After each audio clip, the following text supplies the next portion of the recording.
bonsoir à toutes et à tous. Donc, j'ai l'honneur de fermer le banc de cette journée de portes ouvertes de chez Créactif. Et donc, c'est un honneur pour moi. Donc, on va parler, pour fermer cette session, de cette notion de développer son activité de consultant et ou de formateur, parce qu'on peut être les deux. On peut être consultant et formateur, et on peut être consultant ou seulement formateur, si je puis dire. Donc, ce sont deux notions que l'on va essayer de travailler ensemble ce soir. Donc, n'hésitez pas, comme l'a dit Juliette, à poser toutes les questions par chat.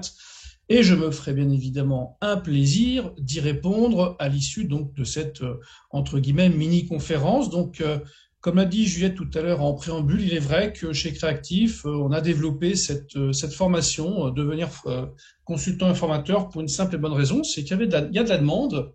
Et il faut savoir que un consultant et un formateur, ça se complète, mais ce sont aussi deux professions qui peuvent être différentes.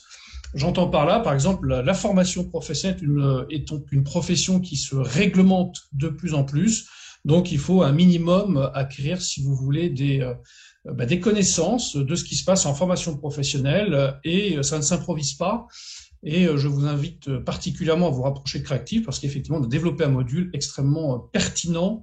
Il y a Et deux formations. Une formation qui est vraiment spécifique aux absolument, consultants et une une formation. formation au formateur, absolument, c'est exactement ce que je viens de dire. Ce sont deux choses différentes. Donc, sur la formation, en effet, c'est une profession qui se réglemente de plus en plus. Donc, il faut avoir des bases solides et saines. Et la formation de consultant, effectivement, être consultant. Qu'est-ce qu'un consultant? Eh ben, on va le voir tout de suite. Alors, je me permets de partager mon écran. Hop. Est-ce que tout le monde Oui, voit c'est bon. mon écran? Si je fais ça, est-ce que c'est bon? Donc, conférence, donc développer, c'est bon? Développer son activité de consultant ou formateur indépendant. Donc, comme vient de le dire Juliette, effectivement, nous avons donc deux formations sur ce domaine de compétences, sur ce domaine métier. Donc, c'est moi donc qui vais l'animer. Alors, on va travailler, si vous voulez, sur quelques items. C'est-à-dire la première, la posture et personnalité donc des indépendants, parce que avant d'être consultant ou formateur et ben avant nous étions peut-être salariés. Donc le salariat, c'est une protection. On travaille dans une entreprise, on est protégé tant sur le plan social que sur le plan économique. Et là, en effet, être consultant et formateur, donc nous allons être ou nous sommes indépendants. Ça signifie qu'il faut s'habiller différemment. Donc l'habillement passe tout simplement par une structure juridique. Quelle que soit cette structure juridique, il faut s'habiller correctement. Donc tout ça, on l'évoque lors de cette formation. Donc ça peut aller de notre entreprise, naturellement, à une structure beaucoup plus établie comme la SAS, en passant par une URL ou SARL. Donc ça, si vous voulez, c'est ce qui va permettre d'habiller le consultant et ou le formateur. Après, il y a des postures à avoir. Qu'est-ce qu'une posture en tant que consultant et en tant que formateur? On va réfléchir à la question. En tant que consultant et formateur, il faut qu'on définisse aussi sa valeur ajoutée. Pourquoi? Parce que l'on vend du temps, on vend de l'intelligence, on vend d'une culture, on vend quelque chose. Donc, c'est quelle est notre valeur ajoutée par rapport à d'autres consultants ou à d'autres formateurs dans notre domaine d'activité? On va réfléchir à la question. C'est pareil, si on est consultant et formateur, bien souvent on est passionné de notre profession, il faut aussi élaborer le prix de sa prestation. Qu'est-ce que je vaux sur le marché? Comment je calcule mon prix de vente? Et ça s'improvise pas. Donc il faut impérativement poser sur papier un certain nombre d'agrégats pour qu'on puisse calculer au mieux son prix de vente. Trouver ses premiers clients. Comment on trouve ses premiers clients quand on est consultant ou est formateur? Forcément, ce sont des questions que tout chef d'entreprise se pose. Ce n'est pas que pour les consultants, les formateurs, c'est aussi pour tous les chefs d'entreprise. C'est comment on trouve nos premiers clients. Travailler seul et gérer son temps. Donc, je fais un peu un feedback avec ce que je vous disais tout à l'heure en préambule. C'est vrai que quand on est salarié, souvent on a des collègues de travail, tout simplement. On est encadré par tout simplement des chefs, par des directeurs. On a des collègues de travail. Et souvent, on nous donne des tâches à accomplir. En tant que consultant formateur, bien évidemment, on va travailler seul et il faut qu'on se pose la question comment on va gérer son temps. Quelles sont les priorités qui seront données? Et croyez-moi, ça paraît simple sur le papier, mais quand on est chef d'entreprise dans ce domaine-là, rien n'est simple. Point d'attention et conseil. Donc ça, tout ça, on va réfléchir ensemble à ces questions. Alors, posture et personnalité des indépendants.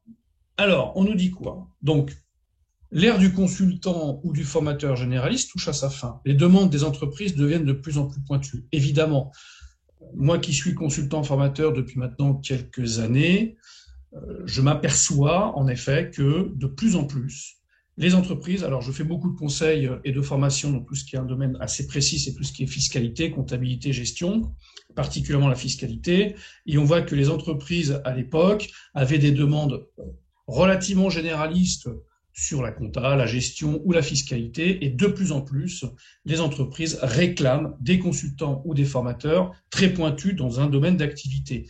Quel que soit votre domaine d'activité, les entreprises vont demander non plus des généralistes, mais des vrais spécialistes. C'est quand même quelque chose d'important à avoir en tête, c'est, voilà, j'ai une capacité, j'ai une culture, j'ai aussi un savoir-faire. Je sais très bien que les entreprises vont réclamer de plus en plus un professionnalisme extrêmement pointu.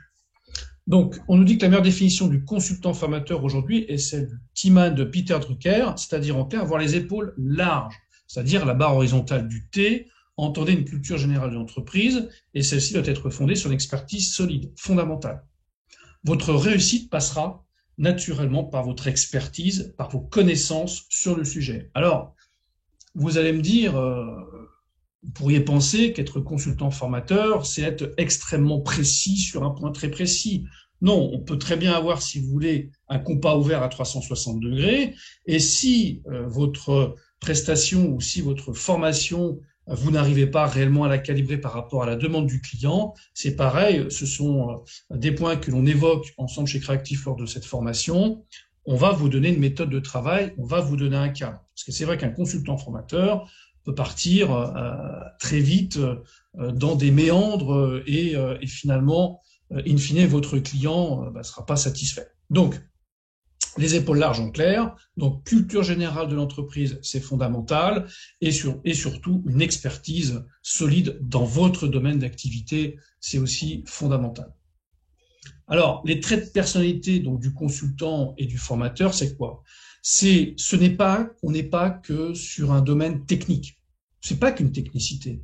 Le consultant ou le formateur ou le consultant et formateur, c'est aussi une personnalité.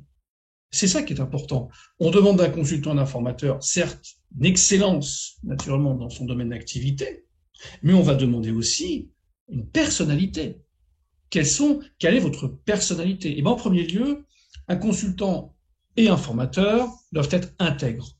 C'est-à-dire l'intégrité de sa propre personnalité. C'est-à-dire, je suis intègre, je vais pas faire des choses un peu bizarres, c'est d'être intègre dans son domaine d'activité, c'est fondamental, parce qu'un consultant ou un formateur qui ne serait pas intègre, ça va se ressentir immédiatement au sein de vos clients.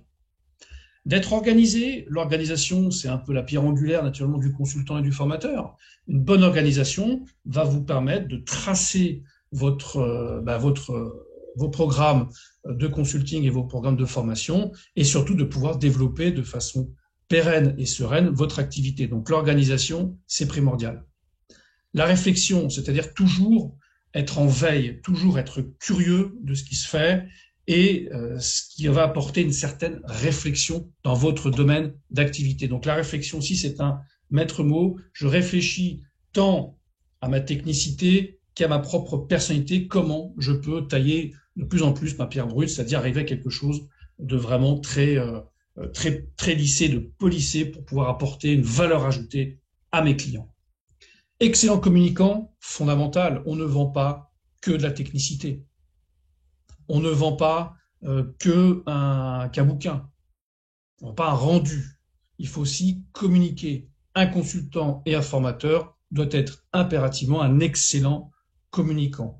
C'est-à-dire l'excellent communicant, c'est de pouvoir comprendre l'autre et c'est de pouvoir s'adapter. L'adaptation est fondamentale également et l'adaptation passe aussi par la communication. On parle de bienveillance, bien entendu, la bienveillance, c'est-à-dire que il faut être affable avec les personnes, se mettre à leur niveau, si je puis dire. Donc la bienveillance, c'est ça aussi. C'est de pouvoir accepter que des personnes avancent moins vite que d'autres personnes dans un groupe. Parce que si vous êtes consultant et si vous êtes formateur, vous allez peut-être animer des formations ou du consulting dans des groupes. Et il va falloir se mettre à niveau, c'est-à-dire en clair, être bienveillant avec ceux qui ont un peu plus de retard et naturellement être bienveillant avec ceux qui ont de l'avance et qui pourraient vous le reprocher. Donc c'est l'alchimie, tout ça, qui fera qu'il faut être bienveillant. Forte capacité d'adaptation, pareil, fondamentale. Il faut s'adapter au public. Il faut s'adapter aux personnes que vous allez avoir en face. C'est fondamental. Si vous ne vous adaptez pas, vous allez avoir un gap entre les personnes et vous-même. Et finalement, même si vous êtes un excellent technicien, si vous ne vous adaptez pas aux personnes avec lesquelles vous allez donc travailler, ça peut poser des problèmes dans le futur. L'empathie, l'écoute, naturellement, l'empathie, l'écoute, c'est un peu comme la bienveillance. Il faut écouter naturellement les personnes avec qui vous allez travailler. C'est peut-être aussi une écoute sur le terrain par rapport à votre technicité, mais l'écoute commerciale. Parce que c'est pas, on va le voir plus tard, c'est aussi une partie commerciale. Donc l'empathie et l'écoute, c'est quelque chose de très large, mais c'est fondamental également. La capacité de conviction, bien entendu, un consultant ou un formateur a des convictions et surtout, vous le verrez si vous allez dans cette voie-là, vous allez avoir des personnes qui voudront imposer aussi leurs propres convictions, imposer leur propre technicité, à vous d'être maître du jeu. La pédagogie, donc la pédagogie, pareil, il faut être pédagogue, c'est-à-dire la pédagogie, c'est aussi un programme qui se travaille, comment on est pédagogue et comment on adapte la pédagogie au public que l'on a en face de nous et être un bon gestionnaire que ce soit de son emploi du temps, mais également de sa propre activité. C'est pareil, ça s'improvise pas, ça s'apprend. La définition de la valeur ajoutée. Quelle est sa propre valeur ajoutée? Alors ça, la valeur ajoutée, c'est quoi? C'est travailler sur la définition de sa propre valeur ajoutée. C'est la première étape donc qui vous attend en tant que consultant formateur. Évidemment, qu'est-ce qui va me différencier par rapport à un autre consultant ou un autre formateur? Donc, une bonne culture générale du secteur de l'entreprise ou de votre activité, mais aussi des autres secteurs que je dirais plutôt adjacents, c'est-à-dire il y a un secteur bien défini que je sais que je connais bien et je sais où je veux aller, mais est-ce qu'il n'y a pas d'autres secteurs qui peuvent se raccrocher à ce secteur? Donc, c'est d'avoir une connaissance générale de l'ensemble, une bonne culture générale, de l'ensemble du secteur d'activité, mais aussi des autres secteurs qui seraient adjacents à ce secteur.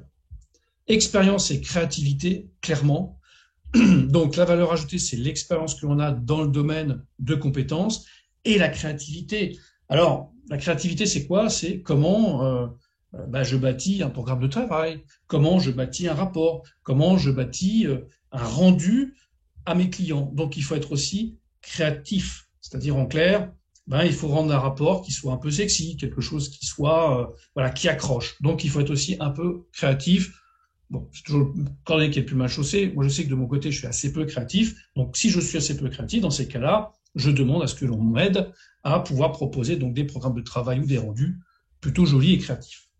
Donc, votre expertise, vous l'avez bien compris que de toute façon, on ne peut pas être ni consultant ni formateur si on n'a pas une expertise vraiment dans le domaine, mais une vraie expertise.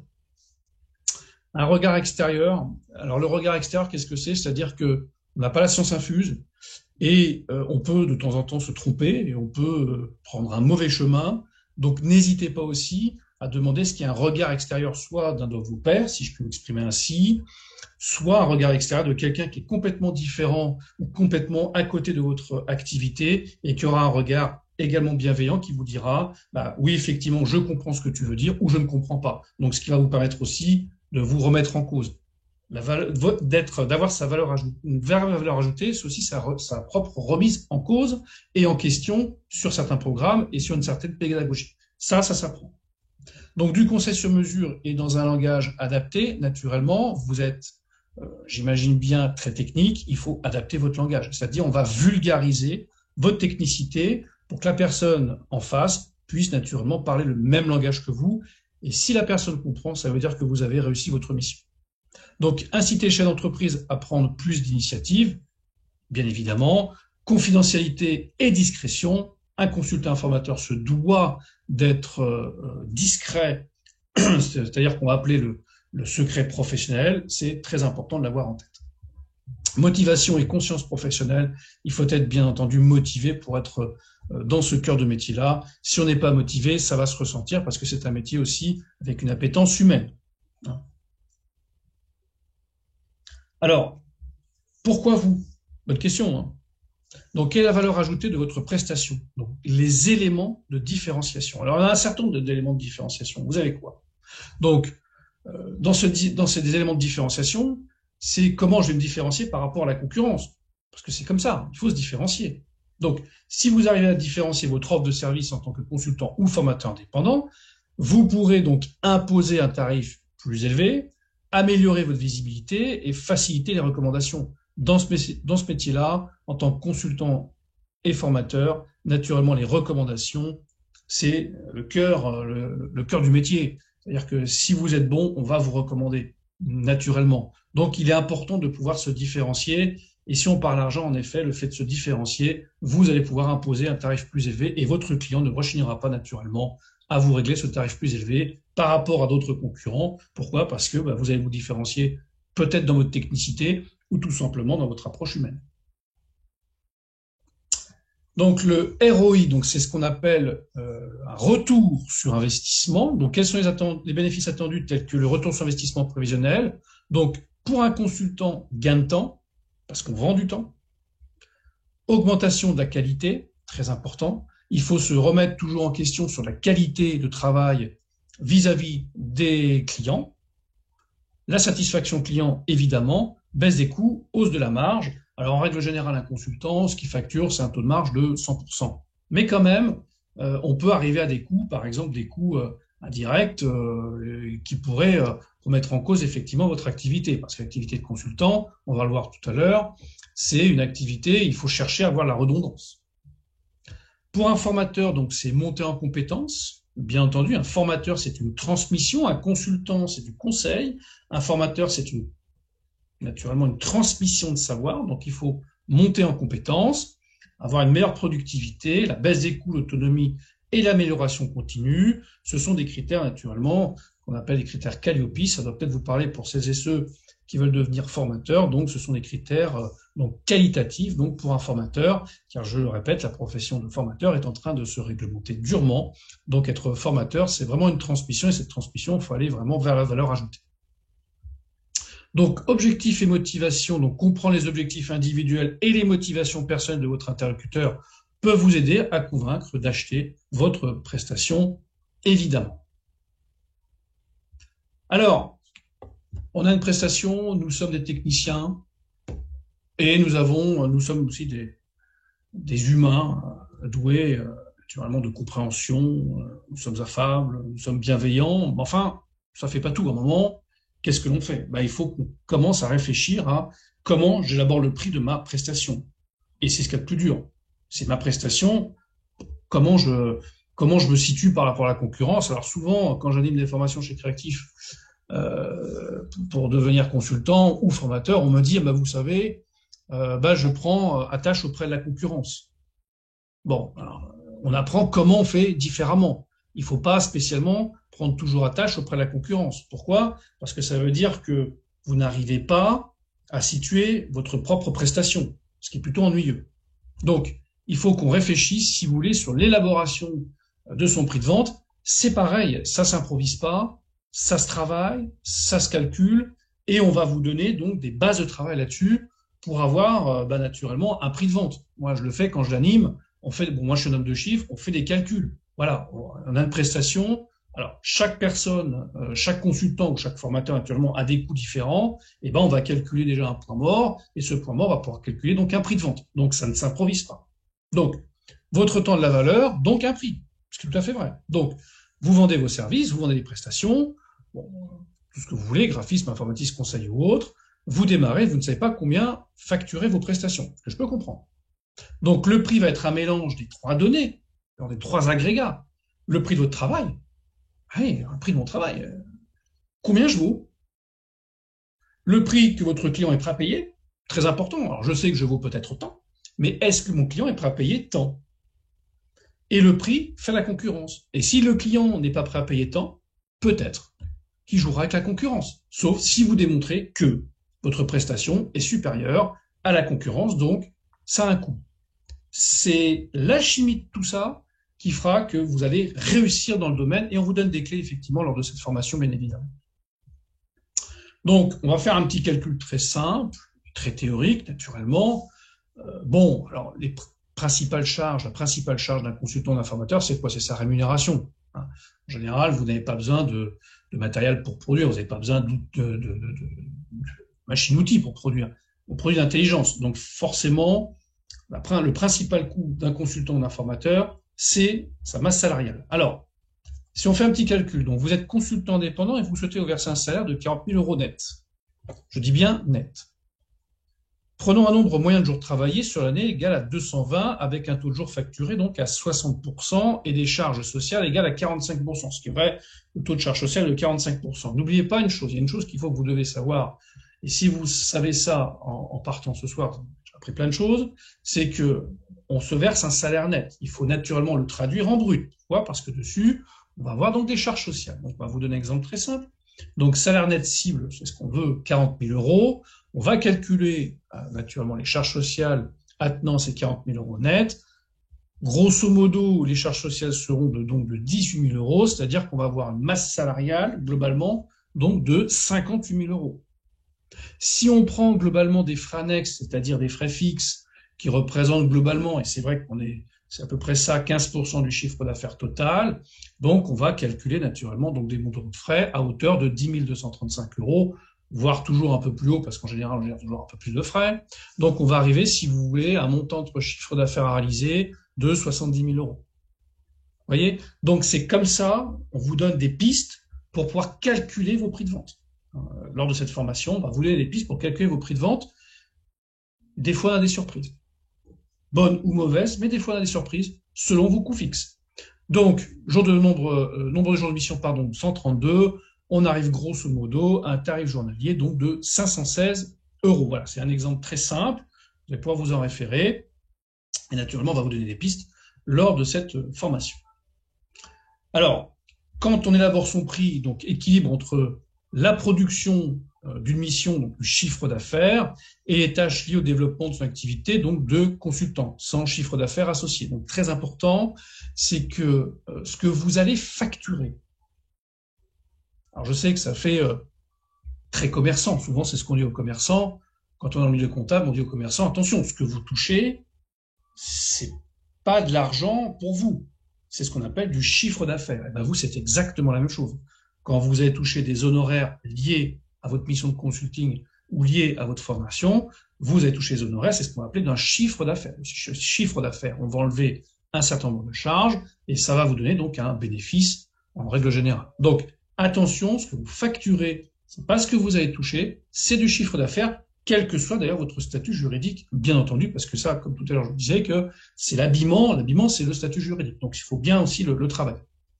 Donc, le réseautage, la formation, la conception, la mise à jour d'outils, la prospection ne génère aucun chiffre d'affaires. Bien évidemment, c'est du temps.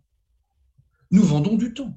Donc, ce temps, il faut penser que le fait de faire du réseautage, de se former aussi soi-même aux nouvelles technicités, de concevoir nos rendus, également la mise à jour d'outils, c'est-à-dire de nouveaux outils numériques, par exemple, qui existent, ça prend beaucoup de temps et ça, bien souvent, le consultant, le formateur a du mal à le répercuter sur son prix de vente. Si vous le faites, c'est que vous êtes brillant. Donc, un prix trop bas nécessitera de faire plus de missions et laissera moins de temps pour le développement de votre activité. Clairement, il faut ce qu'on appelle trouver un juste prix.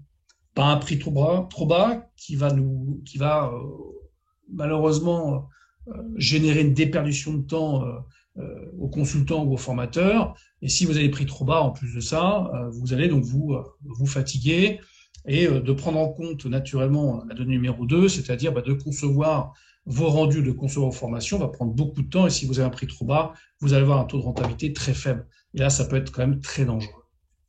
Un prix trop bas sera difficile à remonter par la suite, naturellement.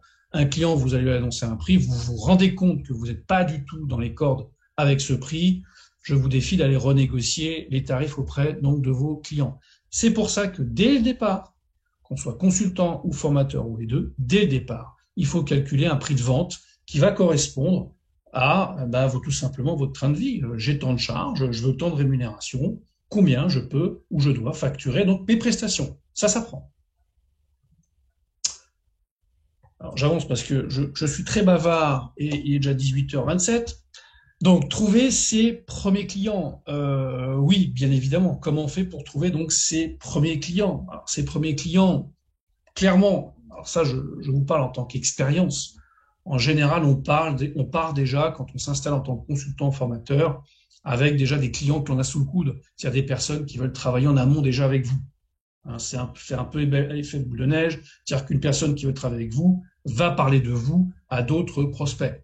Voilà. Donc ça, c'est la solution la plus simple, c'est déjà de partir avec une petite clientèle. Je ne parle pas de partir avec les clients de votre entreprise si vous êtes salarié, bien évidemment, parce que vous risquez d'avoir des problèmes. Mais de partir avec peut-être un ou deux clients qui va vous permettre d'avoir cet effet boule de neige et donc d'amener d'autres clients. Donc, faites du networking, organisez des réunions physiques, invitez les prospects sur les thématiques précises, identifiez toutes les soirées réseau où vous pourriez aller naturellement. Ce qu'il y a aussi d'important, c'est de pouvoir naturellement faire quelques réunions où vous allez exposer votre technicité avec une pédagogie. C'est pareil, ça s'apprend, ça s'improvise pas, ce qui va vous permettre de créer cet effet naturellement boule de neige. Je le répète, si vous voulez trouver de nouveaux clients, partez déjà avec une petite base. Donc, quelques conseils pour trouver vos premiers clients. Donc, actionnez votre réseau de connaissances. Bien évidemment, c'est ce que je viens de vous dire, pour profiter de leur réseau et enrichir le sien. Cela permet d'obtenir de précieuses informations, des introductions, recommandations, etc. avant un contact direct. Donc, vous allez un peu poser des questions à votre client, dire tiens, tu as notre client, qui il est, ça va vous permettre d'avoir une préconnaissance de votre prospect et peut-être d'arriver à terme à signer un contrat. Si votre cercle est plutôt réduit, la première action est de créer votre réseau de contacts, anciens collègues, anciens élèves, famille. Exactement. Et c'est le moment de leur montrer que vous existez encore, bien entendu. Naturellement, faut prendre son bâton de terrain, il faut avancer. Il n'y a pas de raison qu'effectivement, si vous avez cette technicité, et si sur le plan humain, vous êtes communicatif, il n'y a pas de raison que ça ne fonctionne pas, bien entendu. Donc, que savez-vous de vos prospects? Donc, les prospects, ce ne sont pas des clients, ce sont des personnes cibles. Donc, consacrez du temps à connaître vos prospects, donc décrypter leurs attentes et leurs besoins pour comprendre leur grille de lecture. Évidemment, identifier leurs problèmes, implicites ou explicites. Souvent, un prospect va peut-être pas vous raconter tout, donc il va falloir que vous fassiez un peu des devinettes. Donc, pour leur formuler une proposition d'intervention pertinente et ajuster leurs besoins. Et si en plus, avec votre prospect, vous arrivez à le faire réfléchir en disant bah tiens, j'avais pas pensé à ça, on me le propose, vous avez tout gagné. Mettre en place un système de veille adapté, donc articuler notamment autour de surveillance de sites internet les plus sensibles, ce qui est tout à fait logique. Donc une attitude proactive à l'égard de votre environnement est une condition sine qua non de votre réussite commerciale déterminante pour approcher vos clients. Bien entendu, il faut impérativement que vous soyez proactif en tant que consultant et formateur et non pas attendre que ça vienne tout seul parce que vous risquez d'attendre longtemps. Donc pensez aux prescripteurs, salons, clubs de créateurs ou de dirigeants. Alors vous avez un certain nombre de clubs qui se créent. N'hésitez pas à introduire ces clubs pour pouvoir proposer donc vos prestations. Alors, lorsqu'on est consultant indépendant, vendre, c'est aussi se vendre parce qu'on vend de la prestation, on se vend nous-mêmes. Donc, je vais vendre, on vend pas un bien meuble, on vend l'intellect, on vend une prestation intellectuelle. Donc, si vous arrivez à vendre votre prestation intellectuelle, naturellement, vous arrivez à vous vendre. Feedback avec tout à l'heure, comment je calcule mon prix de revient. Comment je calcule mon prix de vente? Il y a le prix de revient, il y a le prix de vente. Mon point mort, comment je calcule? Comment je l'identifie? Très important. On ne peut pas partir comme ça, les mains dans les poches, en disant je vais facturer ça parce que c'est ce qui se fait dans le milieu. C'est ce que font mon concurrent. Vous pouvez le faire. Mais si vous ne prenez pas acte de vos frais fixes, de votre point mort, vous risquez effectivement au moment d'autre des problèmes. Et surtout, je le répète, ça va être compliqué pour remonter vos prix. Ça s'apprend. Donc, savoir se présenter en tant que consultant et présenter son offre de service. Donc, entraînez-vous donc à vous présenter. Pensez à l'art du storytelling, effectivement. Chez le client, n'hésitez pas à utiliser quelques slides pour appuyer votre présentation.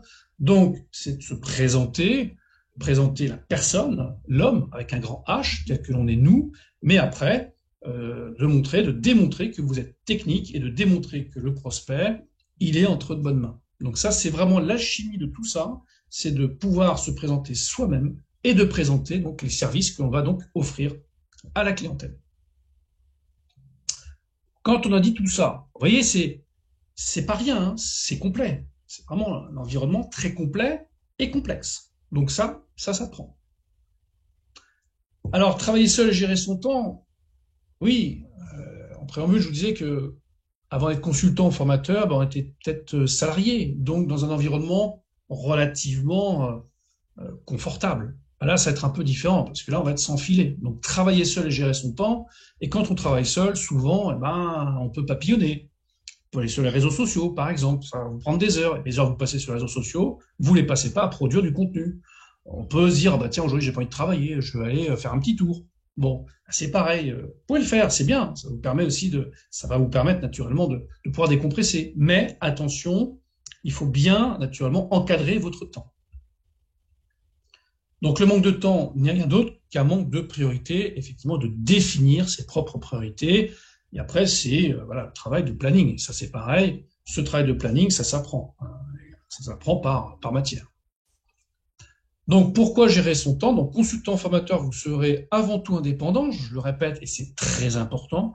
Vous serez indépendant avec, naturellement, une structure qui va vous encadrer. Votre structure sera une structure juridique. On va aller de la structure la plus simple, à savoir la micro-entreprise, à une structure plus élaborée, c'est la SAS, ce qui va impliquer et induire naturellement une fiscalité différente personnelle, que l'on soit en micro ou que l'on soit en SAS. Ça, il faut bien y réfléchir. C'est fondamental et c'est très important. Donc, cette indépendance a un coût, celle de savoir gérer son temps pour garantir donc sa propre rentabilité.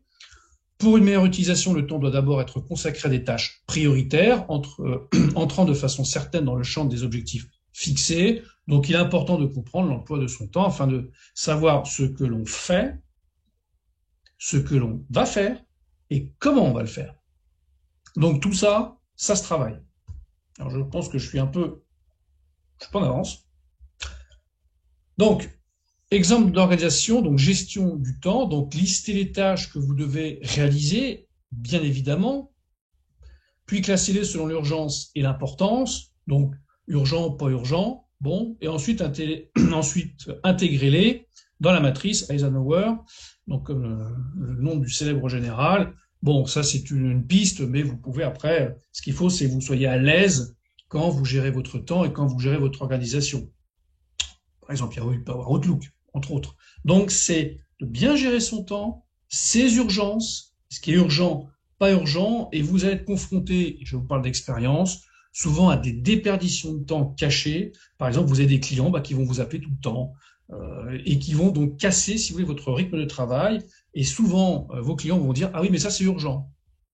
Voilà. Donc, vous allez être probablement tenté d'arrêter votre travail, votre production, pour pouvoir répondre, parce que vous êtes des professionnels et vous avez une conscience professionnelle, à répondre éventuellement au client qui va vous dire c'est urgent. Donc là, attention, on prend du recul. Est-ce que c'est vraiment urgent? Bref, j'arrête là-dessus. Ça se travaille et ça s'apprend également. Alors, point d'attention et de conseil. Donc, la temporalité, donc activité cyclique. Le but, c'est quand même d'aller chercher de la récurrence. C'est pas d'être en one shot, c'est-à-dire d'aller voir un client, proposer une prestation et de dire au revoir, merci beaucoup d'être venu. Non, c'est aussi d'aller chercher la récurrence et de déceler les besoins de vos clients. Quels sont les besoins de mes clients? Et ça va vous permettre de créer d'autres programmes de travail qui vont vous permettre naturellement de pouvoir vendre d'autres prestations. Et aussi peut-être avec des prix différents. Vous pouvez très bien commencer avec des prix relativement médians, et au fur et à mesure que la confiance s'installe, augmentez vos prix par rapport à ce que vous avez proposé à votre propre client. Tout ça, c'est pareil, ça se travaille. Donc, je vends mon temps, ressources limitées, donc optimisation, soit prix, soit sous-traitance. C'est pareil en tant que consultant ou formateur, vous pouvez faire appel naturellement à des sous-traitants. Alors là-dessus, je vous invite bien évidemment à faire vos calculs. Mon sous-traitant me prend combien, je facture combien à mon client. La différence, ce sera la marge.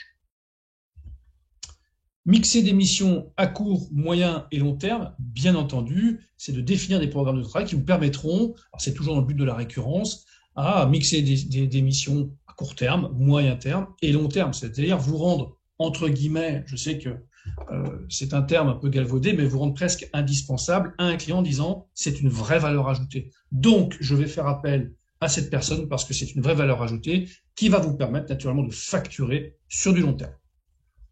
Alors le pricing, donc souvent tendance à sous-pricer au début. Alors, le pricing, c'est le prix. Aller chercher de la récurrence, éliminer progressivement les mauvais payeurs et savoir travailler gratuitement si c'est utile. Vous allez voir, plus vous allez avancer, plus vous allez avoir une typologie de clientèle parce que c'est toujours pareil. Vous êtes des professionnels, vous allez vouloir travailler de façon soutenue, donc vous allez prendre du client. Et bon, vous avez des clients qui paieront mieux, des clients qui paieront moins bien. Donc, dans ces cas-là, vous allez faire donc un tri, vous allez prendre un tamis et vous allez dire, tel client, j'en veux plus. Et tel client, par contre, je sais qu'il y a du potentiel. Donc, je n'hésite pas à travailler quand on dit gratuitement. Moi, j'aime pas ce terme-là. C'est pas gratuitement. C'est plutôt, si vous voulez, on est dans l'investissement. Voilà. J'ai un client qui a des besoins. J'ai un client qui paye bien. Donc, j'investis. Alors, on pourrait dire qu'on travaille gratuitement, mais je préférais le terme investissement dans le futur. Alors, quand on travaille seul, naturellement, la principale chose, donc il ne faut pas s'isoler, surtout pas, ne restez pas isolé dans votre coin. Euh, Bien évidemment, si vous travaillez de chez vous, n'hésitez pas à aller dans des salons ou prendre un coworking quelque part, mais ne soyez pas isolé. Il est fondamental de ne pas être isolé. Il faut créer donc naturellement du contact avec autrui et voire même rester en lien avec sa famille, parce que de temps en temps, on peut être coupé aussi de sa famille, ce qui peut être aussi dangereux. Donc, ne restez pas isolé. Continuez la prospection lorsqu'on est en mission. Bien évidemment, vous êtes en mission dans une société ou autre, eh ben, vous pouvez très bien prospecter au sein de cette structure, ça ne pose strictement aucun problème. Ne me promettez pas la lune, délai compétences, fondamental. Vous allez être tenté parce que vous êtes des professionnels, donc vous serez tenté à promettre, quand on dit la lune, c'est de dire, attendez, bougez pas, je vous donne tel délai, dans 2 jours, et ben c'est fait. Voilà. Et puis, vous vous rendez compte que dans 2 jours, c'est pas fait. Le problème, c'est que votre client va rester sur une saveur amère parce qu'il va se dire, la personne s'engage, finalement, elle ne tient pas ses engagements. Qu'est-ce que ce sera pour la suite? Voilà. Compétences, si vous ne savez pas faire, vous ne savez pas faire, c'est pas une honte, c'est comme ça. Les compétences métiers, tout le monde ne sait pas faire un certain nombre de choses, il faut savoir dire non. Moi, à titre personnel, quand je ne sais pas faire, je dis je ne sais pas faire. Et c'est pas grave, c'est pas une honte. Alors après, rien n'empêche que si vous n'avez pas les compétences, vous pouvez très bien apprendre. C'est le but d'un consultant, d'un formateur, c'est aussi de pouvoir apprendre et de créer de nouvelles compétences pour pouvoir les vendre par la suite. Trouver des partenaires, prescripteurs, assurance par exemple, les assureurs, les banques peuvent très bien vous prescrire en disant telle personne est très compétente, donc n'hésitez pas, travaillez avec telle personne. Conserver un équilibre vie pro et vie privée, fondamental. Si vous avez des familles, surtout, ne coupez pas le lien, tout simplement parce que vous êtes des professionnels, vous êtes des indépendants, vous allez vouloir travailler pour vos clients, à bon escient d'ailleurs, c'est pour gagner votre vie, sauf que vous pouvez ou vous risquez de vous couper de votre vie privée, c'est-à-dire de vos conjoints, de vos enfants, ce qui peut être très dangereux, vous l'aurez bien compris, à terme. Donc, tester son idée avant de se lancer, bien entendu. Alors, tester son idée, c'est aussi en parler autour de soi, même à des personnes néophytes, de dire qu'est-ce que tu penses de telle idée? Est-ce que c'est une idée qui peut marcher? Donc là, vous allez vous tester et c'est très important d'avoir un feedback, d'avoir un retour sur de ce test, cette nouvelle idée. Ne soyez pas obtus. Si vous voyez que ça ne mord pas, vous laissez tomber. C'est pas bien grave. En revanche, s'il y a des corrections à apporter, vous allez apporter vos propres corrections, bien entendu. Et révéler le commercial qui est en vous. Forcément, vous serez ou vous êtes avant tout des chefs d'entreprise. Il est fondamental, naturellement, que vous ayez une appétence sur un plan commercial, c'est-à-dire comment je vais vendre mes prestations. Juliette, nous avons... On va faire les questions. J'ai vu qu'il y avait plein de questions, effectivement, qui s'alignaient. Ouais. Alors, on va faire les questions, on va privilégier les questions. Alors, quel statut pour un consultant vs un formateur? Alors, la question du statut juridique. Oui, oui, mais évidemment, et c'est une question qui est pertinente. Alors, sur cette question précise, si on vous dit prends tel statut par rapport à tel statut, sauvez-vous. Quand on définit un statut, il faut qu'on fasse son propre audit interne. Quand je dis mon audit interne, c'est un peu des formations professionnelles, c'est-à-dire qui je suis, ce que je veux, quel âge j'ai, est-ce que je suis en retraite, pas en retraite, quels sont tout simplement mes revenus, est-ce que j'ai des revenus seuls, est-ce que je suis marié, c'est tout ça, c'est toute cette alchimie qui fera que vous allez prendre une bonne décision. Alors, je vais quand même vous donner une réponse. Clairement, si vous démarrez votre fonction de consultant de formateur, premier levier, c'est la micro-entreprise. Pourquoi? Parce qu'on est dans du 100%, on est dans des produits 100%. Vous ne vendez pas de produits, vous ne vendez pas de matière, c'est-à-dire vous ne vendez pas un bien meuble. Donc, ce produit 100% va vous permettre d'avoir un levier, et ce levier, dès que vous allez le dépasser, hop, vous allez pouvoir passer en société, et après, c'est d'autres questions qu'il faut se poser. Alors justement, pour rebondir à une autre question, il semble très difficile en tant que micro-entrepreneur d'être retenu à des appels d'offres en tant que consultant. Qu'en pensez-vous? J'en pense que je ne sais pas qui pose la question, mais la personne a parfaitement raison. La micro, c'est pas l'alpha et l'oméga de tout. Voilà, clairement. La micro, c'est quoi? Pour moi, c'est une rampe de lancement. Je me teste. Si je me plante, c'est pas grave. Si je me plante, je me plante. Si j'arrive pas à développer mon activité de consultant, mon activité de formateur, pour différentes raisons, c'est pas grave. La micro, je la ferme facilement. Oui, vous voulez répondre aux appels d'offres publics, bien souvent, effectivement. Les pouvoirs publics sont, c'est pas qu'ils se méfient, mais pour eux, la micro reste quelque chose d'intuitu. Donc, c'est pas une personne morale telle qu'on conçoit. Je sais pas si un bon nombre d'entre vous avaient suivi sur cette journée des portes ouvertes les statuts juridiques, mais quand on est en société, on est en personne morale. La micro, c'est toujours nous, la personne physique. Voilà. Donc oui, vous avez parfaitement raison. Si vous voulez conquérir des marchés publics, clairement, posez-vous la question tout de suite pour aller en société, bien entendu. En tant qu'indépendant, comment développer son chiffre d'affaires en N+1, N+2, autrement qu'en blindant, entre guillemets, son taux d'activité? Une fois à 100%, c'est difficile de faire mieux. Très bonne question aussi. Que les très bonnes questions. C'est de monter en valeur ajoutée et en compétences. C'est-à-dire que, via cette question, c'est de dire, oui, mais je vais offrir une prestation, quelle qu'elle soit. C'est-à-dire que je vais plafonner mes tarifs, je vais plafonner mon prix de vente, donc je vais plafonner mon chiffre d'affaires. Le déverrou, c'est de dire, du coup, je vais monter en compétences et je vais facturer plus cher, donc mes prestations. Pourquoi? Parce que je vais monter en compétences. Alors vous avez raison, pour la personne qui pose la question, vous avez parfaitement raison. À un moment, vous risquez de stagner et de dire, je n'arrive plus à augmenter mon chiffre d'affaires, même si je suis à 100% de prix, même si je suis à 100% sur le domaine d'activité, je stagne en termes de chiffre d'affaires. C'est peut-être tout simplement normal parce qu'effectivement, il y a la concurrence et puis vos propres clients ne voudront pas payer plus cher. Dans ces cas-là, je vous invite à monter en compétences. Et donc, si vous montez en compétences, mécaniquement, ça va vous permettre donc de monter vos tarifs. Alors, autre question, à titre personnel, combien de temps avez-vous mis, mois ou années, pour vivre de votre activité? Alors, j'ai un parcours un peu atypique en tant que consultant formateur. En fait, je suis pas issu de la formation. J'ai appris à être formateur, être consultant. Je suis issu d'expertise comptable et en quittant mon cabinet, j'ai des clients qui m'ont suivi. Voilà. Donc, j'ai quasiment vécu rapidement de mon activité. Alors, ce domaine d'activité expertise comptable, ça fait maintenant, je suis installé depuis 2014. En 2022, j'ai de moins en moins de clients en comptabilité et j'ai de plus en plus de clients en formation et en consulting. Voilà, c'est comme ça parce que je suis assez demandé aussi, clairement.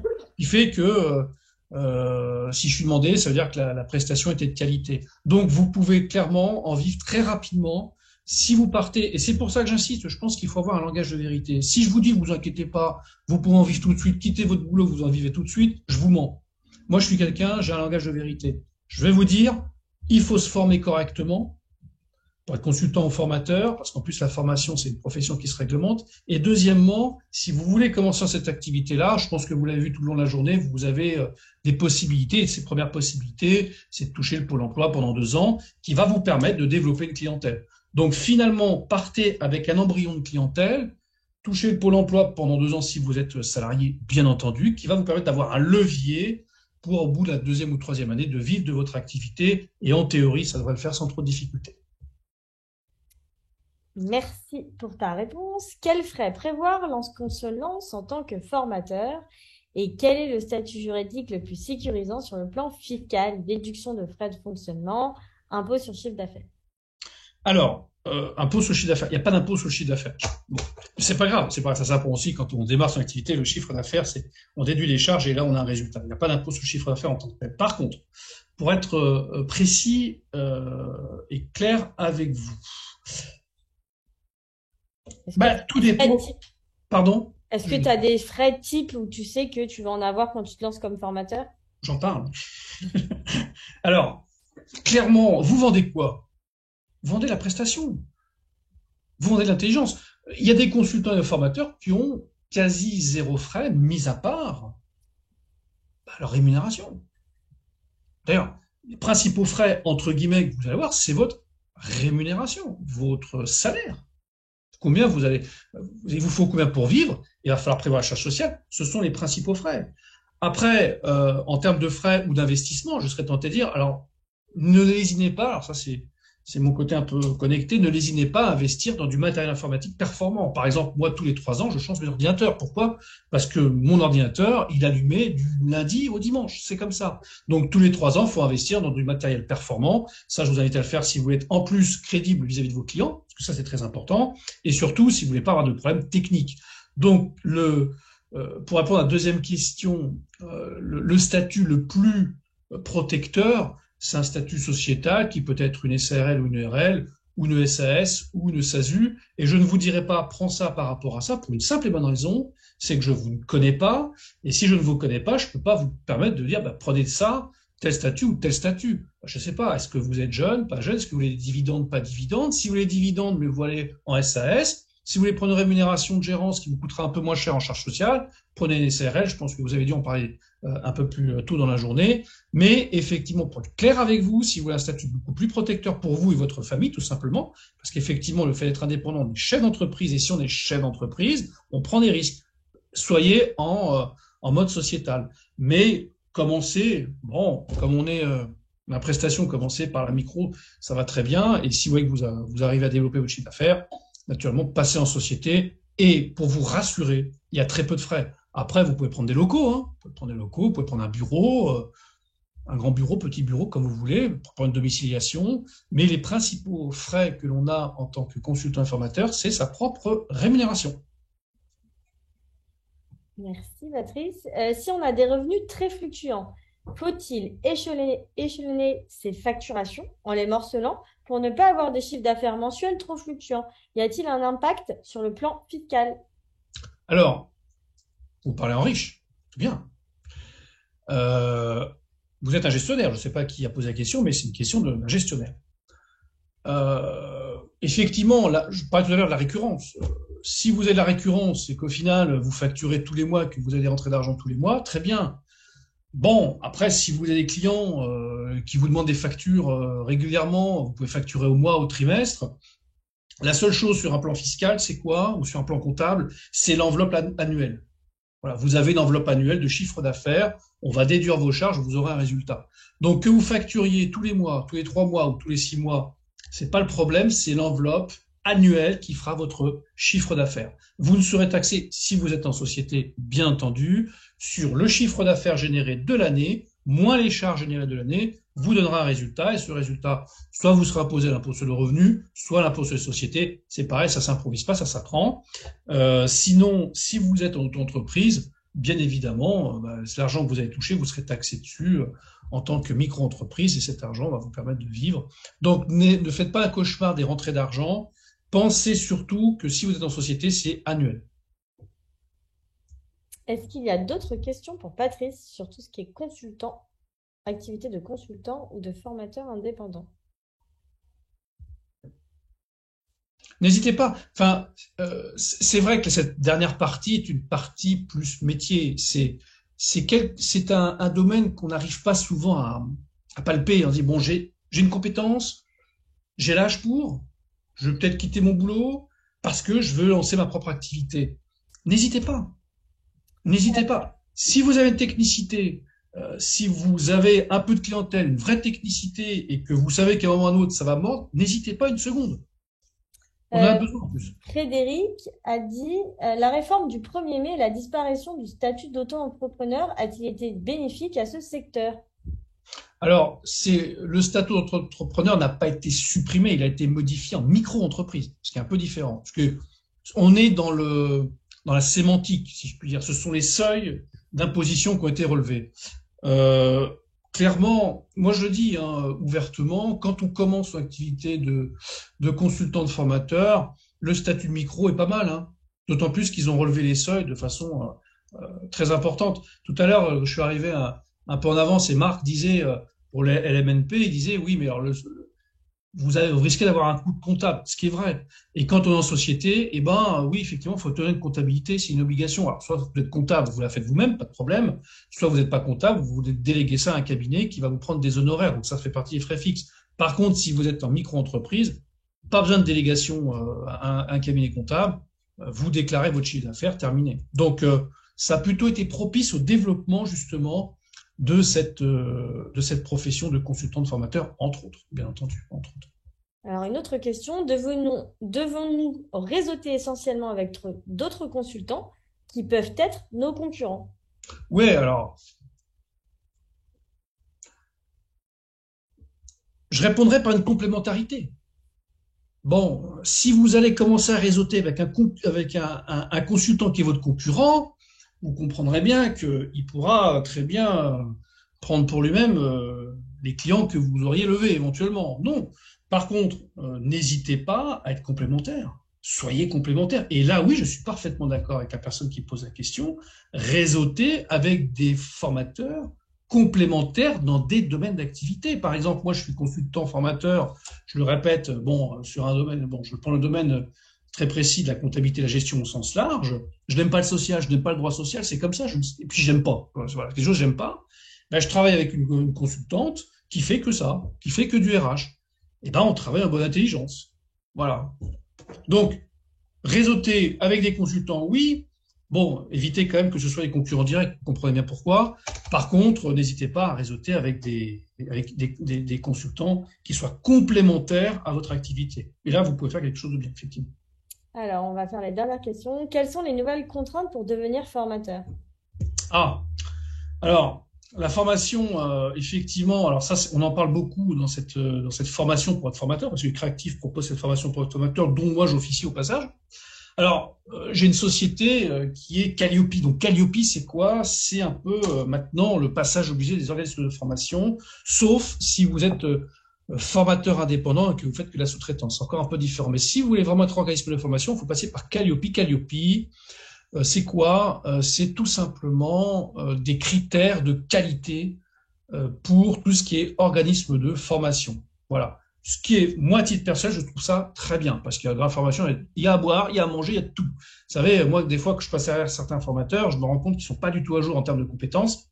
Et dans Calliope, effectivement, il y a un item qui parle de compétences du formateur. Donc, clairement, il y a cette notion de compétences et qualitative au sein de la formation qui s'appelle Calliope, j'en dirai pas plus. Venez en formation formateur, vous en saurez beaucoup. C'est du teasing là. Appelle ça comme tu veux, en tout cas, je sais pas si c'est du teasing ou pas, peu importe.